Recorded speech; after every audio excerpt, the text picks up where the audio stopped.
दिन के 12 बज रहे थे, लेकिन सोहन अभी तक सो रहा था। उसकी माँ सुमित्रा ने आवाज दी, उठ जा बेटा, देख सूरज सर पर चढ़ाया है, कब तक सोता रहेगा। लेकिन सोहन पर इसका कोई असर नहीं हुआ। वह चादर से मुंह ढककर फिर सो गया। कुछ देर बाद उसे खाने की खुशबू आने लगी। दाल में तड़का लगते ही उसे जोर से भूख लगने लगी। सोहन उठा और सीधा माँ के पास रसोई में पहुंच गया। सोहन कहता है, माँ क्या बनाया है? सुमित्रा कहती है, पहले जाकर नहाओ, फिर आना रसोई में, दाल चावल बना रही हूँ। दाल चावल सोहन को बहुत ही पसंद थे। वह फटाफट आंगन में गया और हैंडपंप से बाल्टी भरने लगा। इसी बीच उसे याद आया कि उसने तो दांत को ब्रश ही नहीं किया। उसने फटाफट मंजन लेकर दांतों को रगड़ना शुरू किया और फिर साबुन लेकर बैठ गया नहाने। जल्दी से नहाकर कपड़े पहनकर फिर वो रसोई में दोबारा पहुंच गया। तब तक खाना तैयार हो चुका था। माँ ने खाना परोस दिया। खाना बहुत ही अच्छा बना था। सोहन ने भरपेट खाना खाया। वह खाना खाकर उठा तो माँ ने टोक दिया। माँ ने कहा, अब कहाँ चल दिया?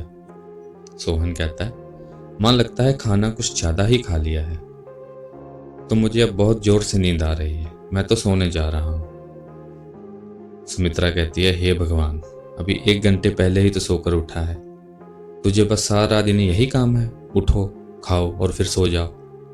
तुझे पता है तेरे पिता खेत में कितनी मेहनत करते हैं, तब हमें जाकर 2 वक्त की रोटी मिलती है। कुछ नहीं तो जाकर उनकी मदद ही कर दिया कर। उनके लिए खाना ले जा, मैं अभी तैयार कर देती हूँ। सोहन पर तो जैसे दुखों का पहाड़ टूट गया एक छोटे से काम से ही। सोहन कहता है, माँ तुम्हें पता है इतनी धूप में पहले एक बार मैं खाना देने गया था, आकर कितना बीमार पड़ गया था। तुम ही चली जाना, मैं तो सोने जा रहा हूँ। सुमित्रा को बहुत गुस्सा आता है। इससे पहले वह कुछ कहती, सोहन तेजी से अंदर जाता है और कमरे में सो जाता है। सुमित्रा खाना लेकर खेत पहुंचती है। वहां सोहन के पिता कबीर दास बहुत मेहनत से खेत को जोत रहे थे। सुमित्रा उन्हें कहती है, सुनो जी, पहले खाना खा लेते।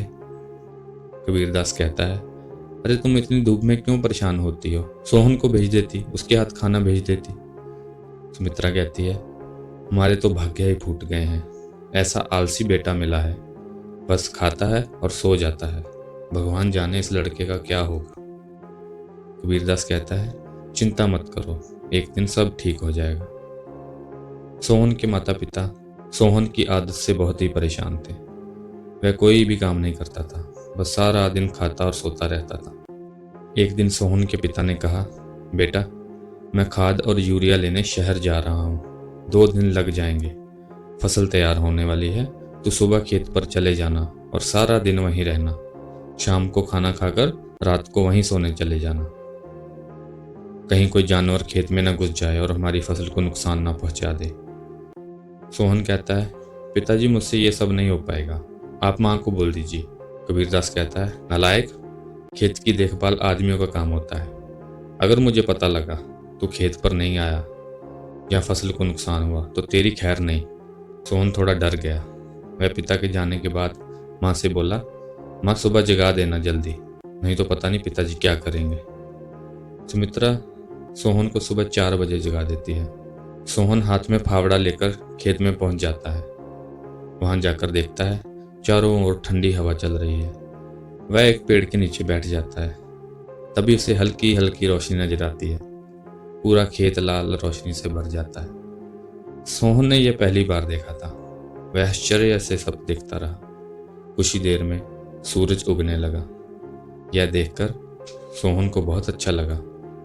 कुछ ही देर में सभी गांव वाले खेत में काम करने आ गए।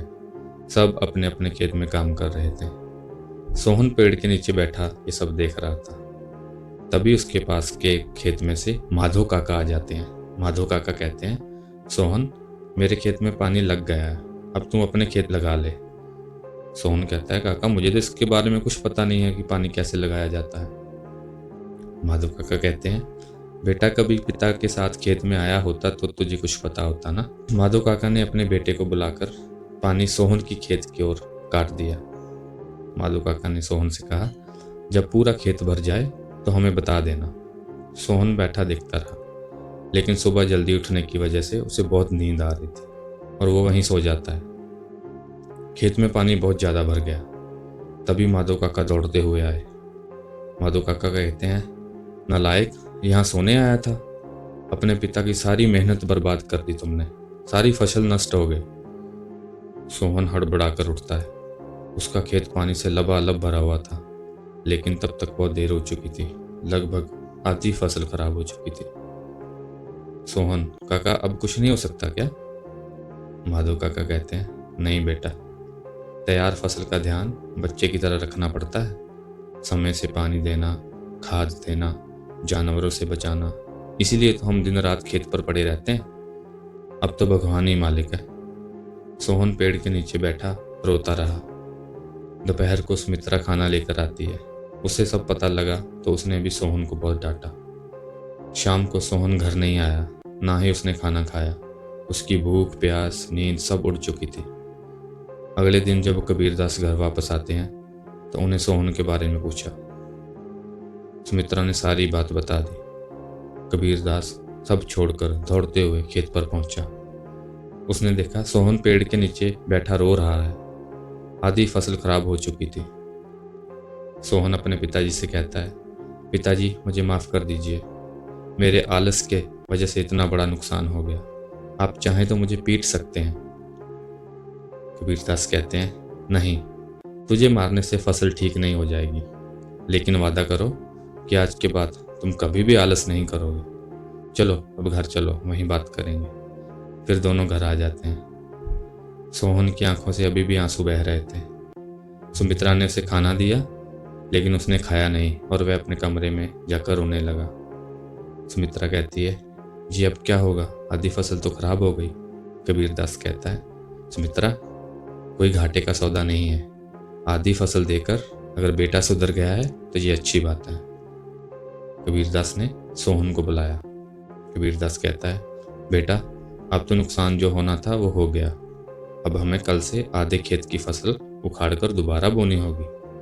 सोहन कहता है, पिताजी, आप बाकी आधे खेत में खाद, यूरिया लगाकर उसे काटने का इंतजाम कीजिए। मैं इस पर अकेले काम करना चाहता हूँ। अगले दिन सुबह 4 बजे सोहन अपने पिता के साथ खेत पर पहुंच जाता है और पिता के बताए अनुसार खेत पर काम करने लगता है। 4 महीने बाद, सख्त मेहनत करने के बाद, उनके खेतों में बहुत सारी अच्छी फसल लहराने लगती है।